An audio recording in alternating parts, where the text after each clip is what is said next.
सामुंडी तूफ़ान कराची खां परे थियण शुरू। सामुंडी तूफ़ान इसना जे हवाले सां 6 अलर्ट जारी। मौसमियात खाते मूजिब सिंध जे समुंड खां उत्तर ओभर अरबी समुंड में ईंदड़ तूफ़ान गुज़िरियल 6 कलाकनि दौरान ओलह ॾांहुं वधियो।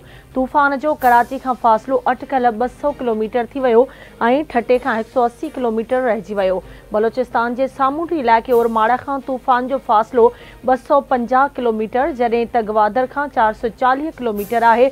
तूफ़ान जे इम्कानी असरनि सबबि कराची, बदीन, ठट्टो, सिजावल, हैदराबाद, मटियारी ऐं जामशोरो में तेज़ हवाऊं घुलण लॻियूं।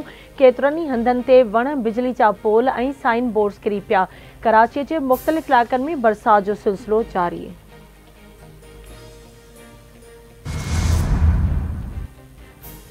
सिंध जे सामुंडी पटी वारे इलाइक़नि कराची, ठठे, सिजावल, बदीन में इम्कानी सामुंडी तूफ़ान जे अलर्ट खां पोइ इंतज़ामिया सरगर्म। ठठे जे सामुंडी वारे इलाइक़नि कैटी बंदर ऐं खारुशान समेत ॿिनि इलाइक़नि मां माण्हुनि जो लॾपल आणण इम्कानी सामुंडी तूफ़ान जी आगाही ऐं रेस्क्यू टीमुनि सां राब्ते लाइ कंट्रोल रूम क़ाइमु। ठठे शहर समेत सॼे ज़िले में बरसात जो सिलसिलो जारी। सिंधु दरिया में 4 सबबि कचे जा केतिराई ॻोठ पाणी रची विया। ॻोठाणा बंदनि ते पकड़ा वारी पनाह वठण लॻा। सिजावल ज़िले में भी सामुंडी तूफ़ान जे ख़दशे सबबि ॾहकाव पकड़ियल। मुसलसल बरसात सबबि कचा घर टही पट, केतिराई ॻोठ ॿुॾी विया। सवें एकड़ फसल भी पाणी हेठि।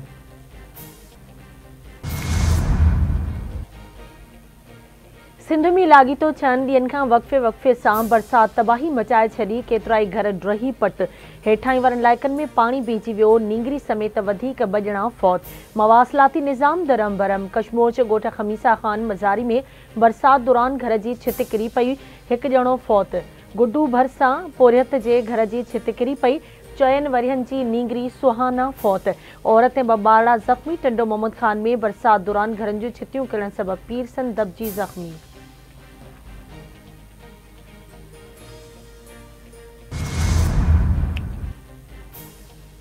फरीदाबाद, जोही, टंडो रहीम खान ऐं वाई पांदी समेत काशे जे मुख़्तलिफ़ इलाइक़नि बरसात जो सिलसिलो जारी। बलोचिस्तान ईंदड़ बरसाती पाणी ऐं खीरथर जाबलू पट्टी खां वही आयल नयनि जे पाणीअ खे रस्तो ॾियण लाइ आबाशी खाते एफटी बंद खे लॻल रोड खे 2 हंधनि तां कट ॾेई छॾियो। आबाशी खाते मूजिबि आरज़ी रोड खे 2 हंधनि तां कट ॾिना विया आहिनि। पाणीअ खे रस्तो ॾियण लाइ रोड खे कट ॾिना विया ऐं रोड्स खाते खे पिणु आगाह कयो आहे।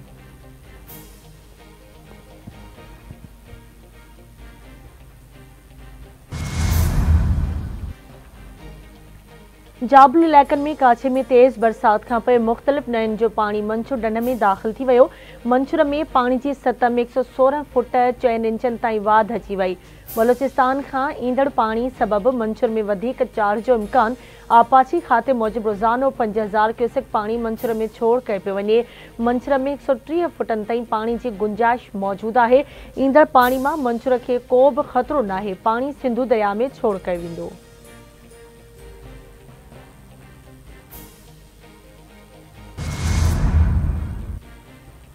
मनशा ढंढ ऐं MNV ड्रेन बाबति ख़बरूं हलण खां पोइ सिंध जे वॾे वज़ीर सैयद मुराद अली शाह नोटिस वरितो। वॾे वज़ीर जी हुकुमनि ते आपाशी वज़ीर जाम ख़ान शोरो 7 वेझो मंछर ढंढ पहुची वियो। बंदनि ऐं पाणी जी सूरत हाल जो जाइज़ो वरितो। MNV ड्रेन जे बंदनि खे मज़बूत करण जे हुकम में सुस्त रफ़्तारीअ ते अमलदारनि ते कावड़ जो इज़हार। बंदनि जी मज़बूती लाइ कम तेज़ करण जी हिदायत। जाम ख़ान शोरो जो चवणु आहे त मंछर ढंढ जा बंद मज़बूत आहिनि। बोर जो को बि ख़तरो न आहे। अवाम अफ़वाहुनि ते ध्यानु न ॾिए।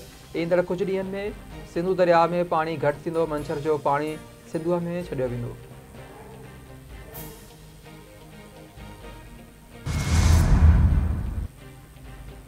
कंबर ऐं भरपासे वारनि इलाइक़नि में बरसात जो सिलसिलो जारी। ग़ैबी देरे जे खीरथर जाबलू पट्टी में बरसातुनि खां पोइ नयूं वही अचण सबबि केतिराई कचा घर ड्रही पट पइजी विया।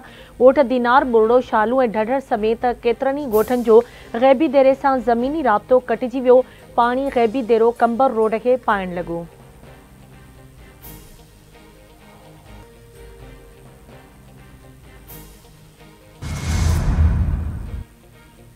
जाती ऐं भरपासे वारे इलाइक़नि में तेज़ बरसात ऐं हवाउनि सबबि 40 खां वधीक घर टही पट थी विया। UC मुग़लबीन जे ॻोठ लोंग अबड़ो में 40 घर टही पिया। केतिराई मुतासिर बेयारो मददगार आसमान हेठि वेठल वाहती अपील।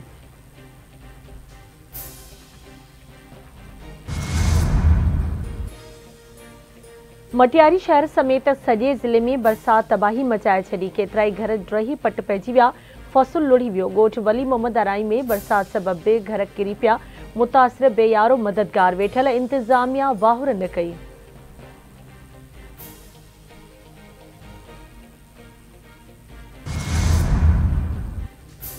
बलोचिस्तान के मुख्तलिफ इलाइक़नि में बरसात जो सिलसिलो जारी। केतिराई घर रही पट पइजी विया। कोयटा, मस्तोंग, बोलान, हरनाई, ज़ियारत, पश्चिम, सिबी, मस्जिद कोल्हापुर, किला सैफुल्ला समेत ॿियनि शहरनि में बरसात तबाही मचाए छॾी।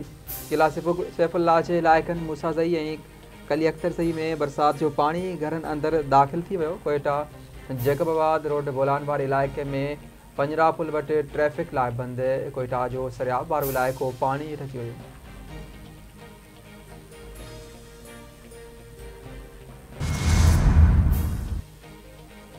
कश्मोर वेझो चांडिया बिरादरी जी ॿिनि धुरियुनि में झेड़ो। हिकु ॼणो क़तल। ॻोठ ख़ैर मोहम्मद चांडियो में झेड़े दौरान गोलियूं लॻण सबबि कमाल चांडियो मारिजी वियो।